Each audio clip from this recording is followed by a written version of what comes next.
Hi, good evening. I am Dr. Bilal from Ellen Mishra College of Business Management, Muzaffarpur.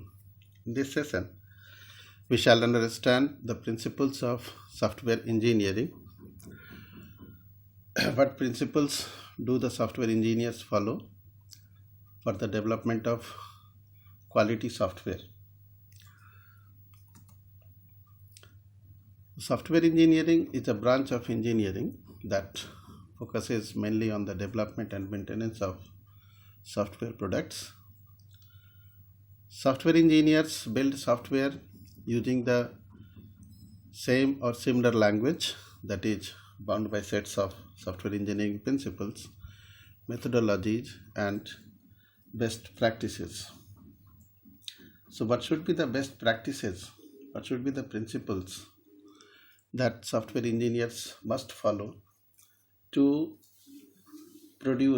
develop quality software that meets the user's requirements perfectly? Principles are basically the rules to live by, rules to work on, rules to livelihood.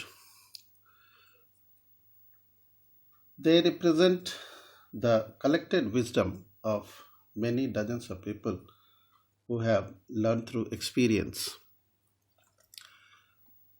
Engineering principles do have principles based on the laws of physics, chemistry, mathematics, or biology. Now, in case of software, the software is a virtual product. It is not a physical one.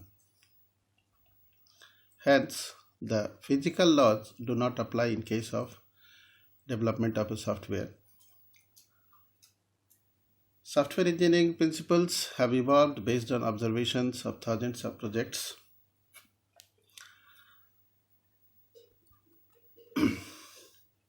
So, one by one, we shall be understanding what are various principles for developing a software. These principles must be taken as an oath by all the software engineers with the intent to develop a quality software. So the very first principle, the most important principle, is to make quality number one product, that is the high quality product. A customer will never tolerate a poor quality product, regardless of how we define quality. Quality must be quantified and mechanisms put into place to motivate and reward its achievement. So, while developing a software, we must focus on the quality of the software product because it is a known fact, proven fact that customers never tolerate a poor quality software product. The definition of quality varies from user to user, customer to customer. To some customers, satisfying all their specified and implicit requirements is the best quality, whereas to some other customers, the low development cost is the priority. To users, good response time or high capacity is the priority.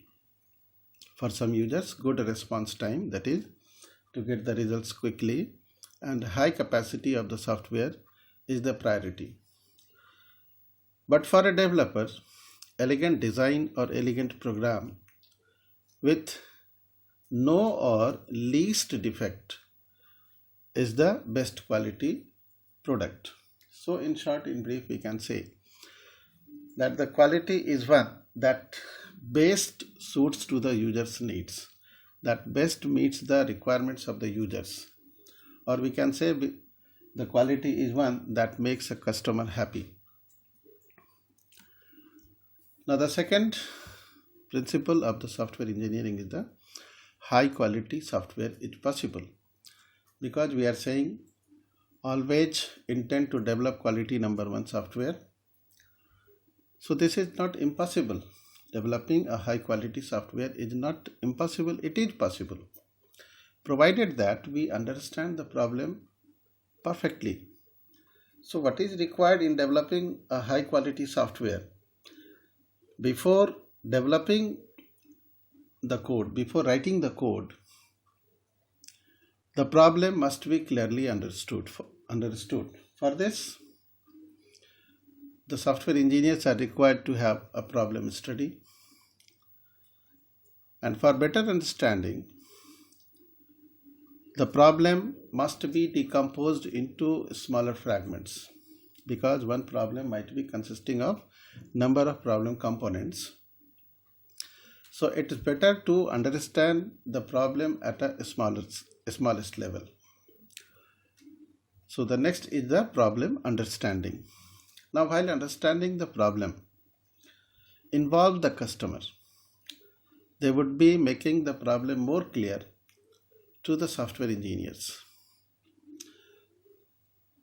For a complex problems, it is advisable to adopt prototyping, do some work and validate it with the customer iteratively. So in this way we can understand the problem very good. Now the design should be simplified, understandable. Anybody can understand the simplified designs.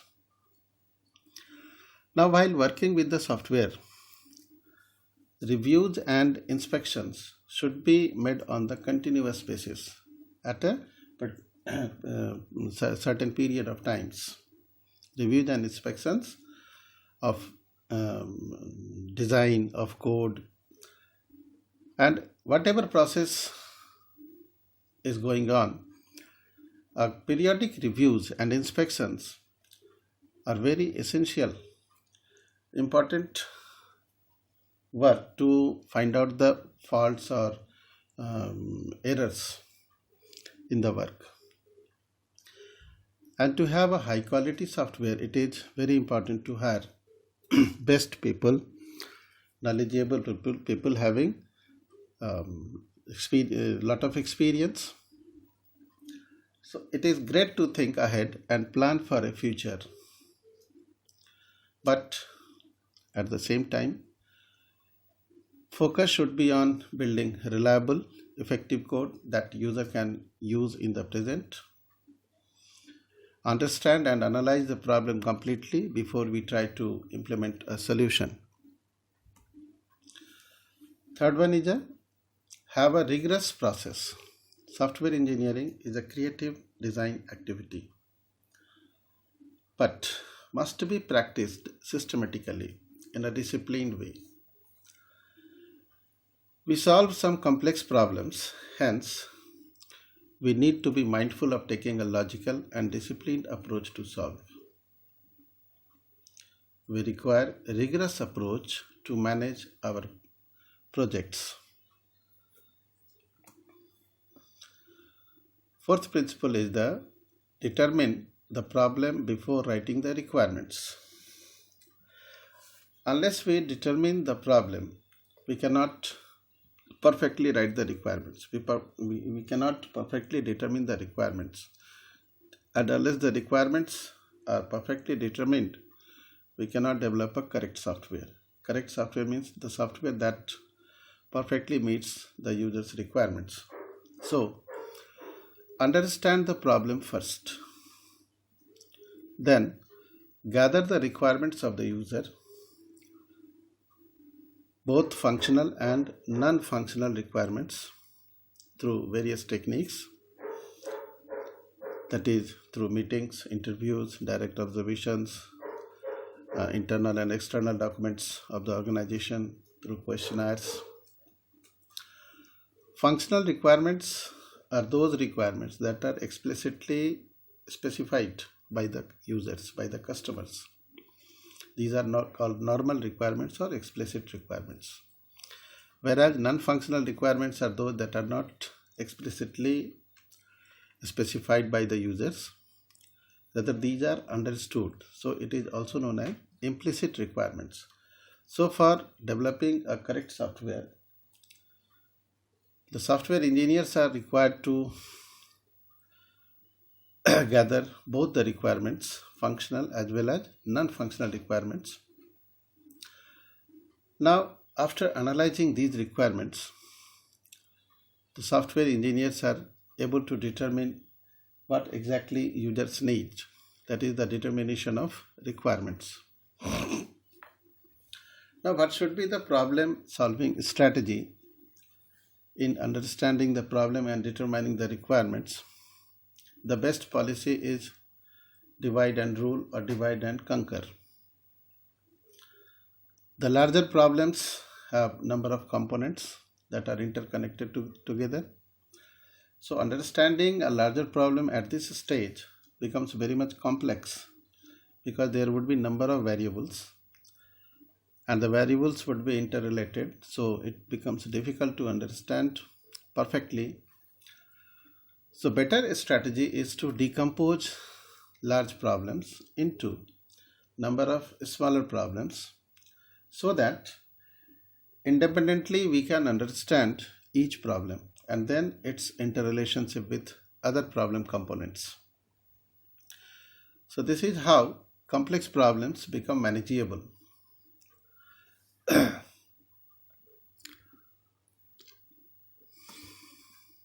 Now the fifth principle is KISS, K-I-S-S, keep it simple, stupid. What does it mean? That it has been experienced that simplicity makes solution much better even for a complex problems. Meaning thereby we have to design the software. The design should be simple, easy to understand.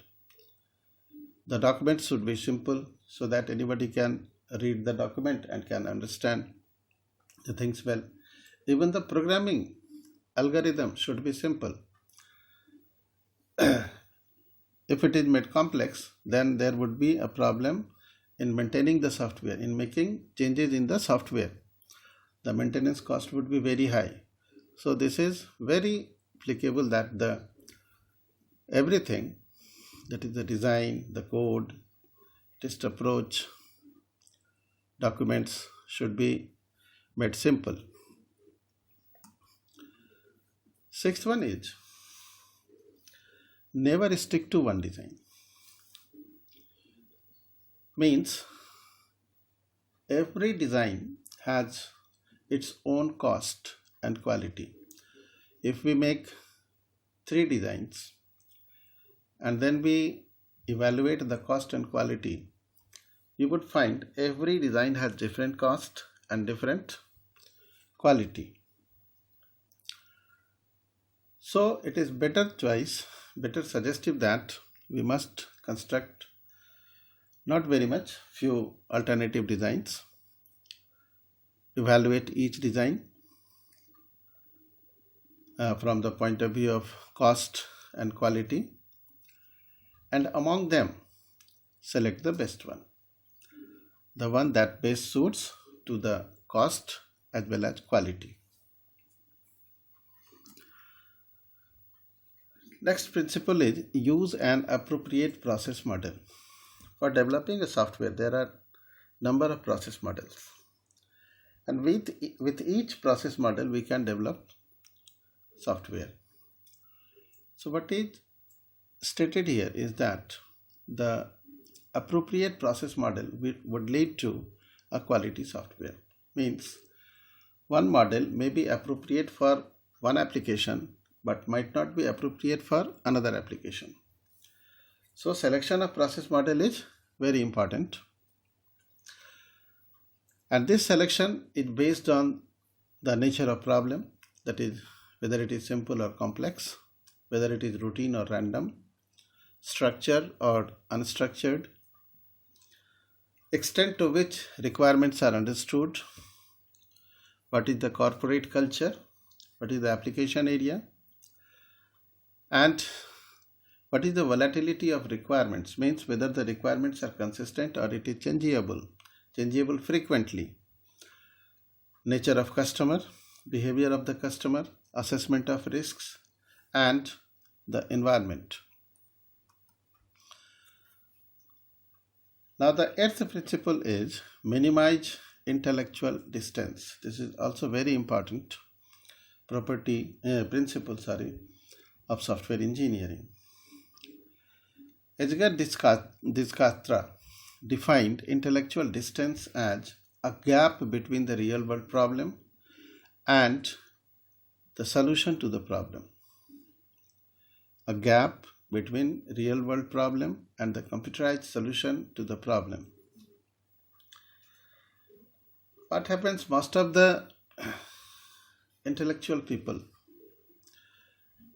mainly the people at senior level executives or having vast powers, most often it has been seen that they do not give their requirements perfectly, clearly. So this is important to tell them that whatever you desire from the software, clearly tell us what you exactly need. Do not keep it in your mind, because the things that you are not telling us, the requirements that you are not telling us, we are not going to provide you in the software. So be frank, tell us very clearly what you exactly need. There must not be any intellectual distance, means you desire but you are not specifying, you are not telling. This should not happen. It must be made clear to the senior executives of the organization, because smaller the intellectual distance, easier is to maintain the software. This has been stated by Richard Fairley. That is, there should be a clarity in requirements. The senior executives must be made understood that the requirements must be very clear. There should be clarity in requirements. Software's structure as close as possible to the real world problem. The software should be developed in such a way that meets the real world problem as closer as it is possible. Now, good management is important than technology. Good management is important than technology. What does it mean? See, of course, technology is important. We cannot ignore the evolving technology. We are bound to adopt new technology for development of good software, the software that meets the real world problem perfectly. But more than that, more than the technology, a proper management is must. It is mandatory, it is necessary. Because good managers know how to produce good results even with scarce resources. Even in the situation of scarce resources, they can manage the available resource quite well. Good management actually optimizes the resource utilization and maintains high productivity. Good managers lead from ahead and motivates people to do their best. Good managers lead from ahead. They participate in the works along with the employees and motivates people to do their best.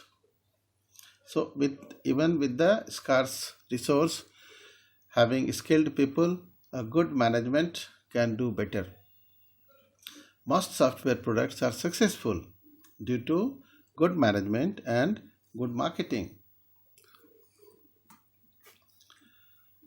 10th people is also very important. People are the key to success. People are the key to success, meaning thereby we must follow this principle that right people to the right job at the right time. Right people to the right job at the right time. Yani means allocation of right people. means the people who is well versed with the problem, well versed with the work that is to be performed. So allocation of right people to the right job at the right time. So with this, what is required? Always attract skilled, experienced and talented people. Always attract and then retain, once appointed, then retain highly skilled, experienced and talented people who are creative, innovative and always intent to learn something new, who create new ideas, who are innovative, who indulge in improving process continuously, and time to time organize training and development of these software practitioners, these software engineers. Because technology is evolving, new technology emerge and the organizations are bound to adopt new technology. So training and development of these software developers are required to meet the new technological innovations, new technological arrivals. The 11th is the give product to customers early. Don't delay unnecessarily. Why one should delay the product unnecessarily? Because the delay always irritates customer. So keep it in mind. As early as possible, deliver the product to the customers early. Means develop applications rapidly, but never be in haste and hurry. Develop applications rapidly, but the caution is there, never be in haste and hurry. If the software engineers, if you are in haste and hurry, you would do errors, you would do faults, and that would lead to incorrect software, poor quality software. So software project requirements change continuously. The faster the process works, the better we can respond to those changes. No matter how hard we try to learn users' needs, the most effective way to ascertain real needs is to give users the product to play with it as early as possible so that they can intimate us, they can inform us the shortcomings, the problems with the product, and accordingly we can improve it. Dry. Dry means do not repeat yourself. Meaning thereby, do not repeat the same process unnecessarily, because redundancy is wastage of resources and cost. So avoid redundancy in processes and approaches. As we know that the most important feature, characteristic of software is reusability. So if in a program we find that a code that solves a problem at one place, can it solve the same problem at another place? Yes, it can. So if a process can solve problem at one place, refer back it to when the problem comes up in other places also. Just like you write a function. A function is called, a function is solving one problem. And if the same problem occurs in the code at another places, we call the function. So the function is written only once, and it can be called to execute the same function as many times as it appears in the program. That reduces the length of the program, that reduces the consumption of the memory, and that also reduces the logical complexity of writing the code, of writing the program. So combine all repetitive tasks into a single task that gets run multiple times. This saves time, effort, and cost. 13th is the give emphasis on abstraction. What is abstraction? Because the real world problems are large enough, to understand the real world problems with reduced complexity in a short span of time. So what is the solution there? We retain certain contextual features, contextual variables. That is, the variables or features that is relevant in a particular context. And with those features, we attempt to understand the real world problem in a short span of time with reduced complexity. So, abstraction lets us understand complex systems clearly and rapidly in shorter span of time by excluding non-contextual variables. This reduces level of complexity and time span to understand the problem. Also, it lets to experiment with the real world problems.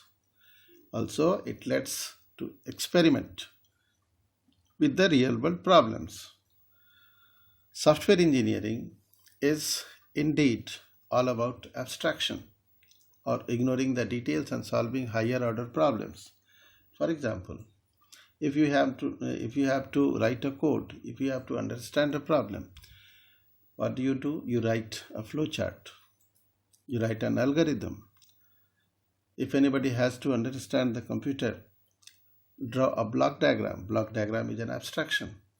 Flowchart is an abstraction. DFD-ER diagram is an abstraction. This also applies to how we approach complex systems. Focus on making sure the system functions properly without needing to know the implementation details of every component part. So with the abstraction, we are able to identify the important aspects of a phenomenon and ignore its details. Without going into the details, we can understand the important aspects of a phenomenon, event, or any object. Abstraction may be done at various levels, in various types. Say, for example, for a software, we can draw structural abstraction, functional abstractions, behavioral abstractions. With these, we can understand the structure well. If we have to understand the functional details, the functional abstraction would help us to understand. A special case of separation of concerns. This separates various concerns, like if you have to understand the structural details, you have separated structural concerns from the functional concerns. The type of abstraction that is required to apply depends on purpose. What is our purpose? Depending on which we decide what type of abstraction we need. Sometimes mathematical symbols are used, sometimes some iconic abstractions are done, iconic models are used. So there are a number of different types of abstractions. The applicability of abstraction depends on the purpose. What is the purpose? What we intend to do. Now 14th is, debugging is harder than writing code. What does it mean? If you write code in a haphazard way, with a random approach, what would happen? There would be a number of errors in the code. And detecting those errors becomes very cumbersome. It becomes very difficult to detect the errors in the code. At the earlier stages, you would be able to find errors very quickly. But when number of errors remain very few, at that stage, it becomes very difficult to detect each and every error. So the principle says, while writing code, the care must be taken. So code should be written carefully and systematically with the intent of leaving no or least errors in the code. That is better to debugging, better to detect and correct the errors after the code has been developed. Now Kaizen. It is not an English word. Kaizen is a Japanese word, the meaning of which is change for the better or continuous improvement. So whenever we find a bug in the program, sometimes we fix the bug and proceeds ahead.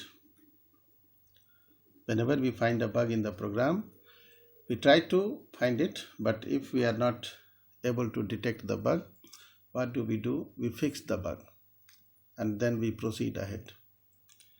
Means the bug has not been corrected, it has been fixed, it has been hidden from the execution. So the principle says, don't fix this bug, try to solve it.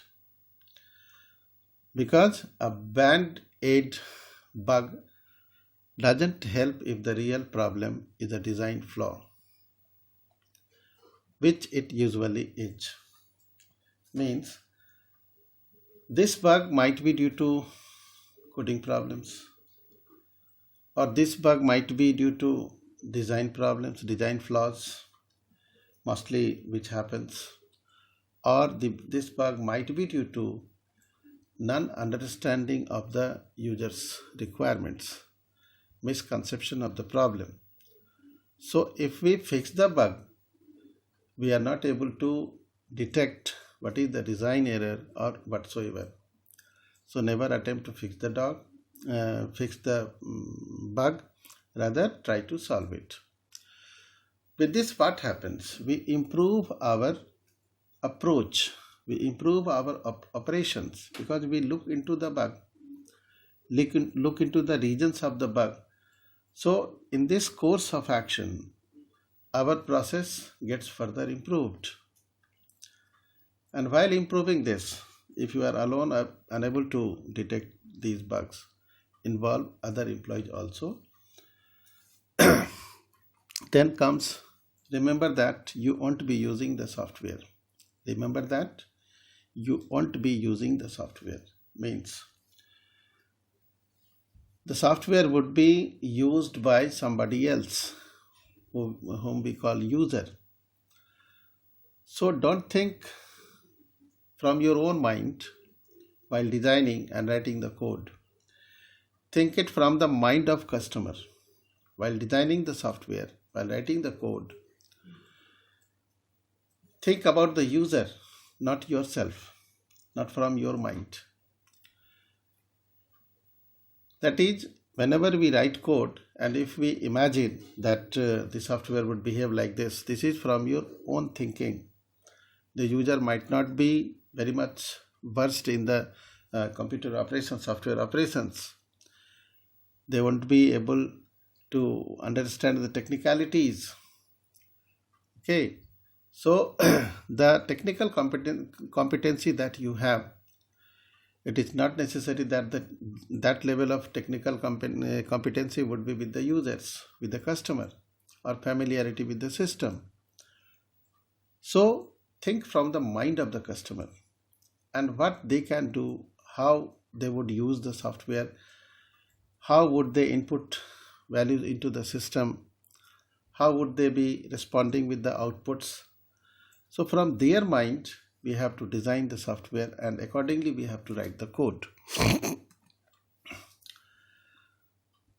Never take failure as negative. Learn from your own mistakes. So many times we get failures, we become fail. So don't get disappointed from failures. Failures must always be taken as positive. Learn from your own mistakes for future endeavors. Whenever we leave errors in the program, we fail, try to find out what is the cause of that failure. And if we try to find it out, we can further improve ourselves. So always try to learn from other people of this field and acknowledge your own mistakes and faulty code. Now take responsibility. Means in engineering discipline always attempt to produce elegant designs. In case of failures, there are no excuses. Always take responsibility. If you fail, there won't be any excuse. So do it responsibly. Whatever job you take, you accept, do it responsibly. At the end, you don't say, sir, it was a mistake, I couldn't do it. So there won't be any excuse. If you can't do, better you refuse to take the job. So the principle is, do it right or don't do it at all. Do it right or don't do it at all. या तो आप काम करो या फिर काम बिल्कुल मत लो, लो ही नहीं, एक्सेप्ट ही नहीं करो. So with this we and the principles of software engineering. These principles are very important. Every software engineer, while developing the software, must keep in mind these principles, and never the compromise should be made with the quality. It is better to leave the project than to compromise with the quality of the software. So with this, thank you.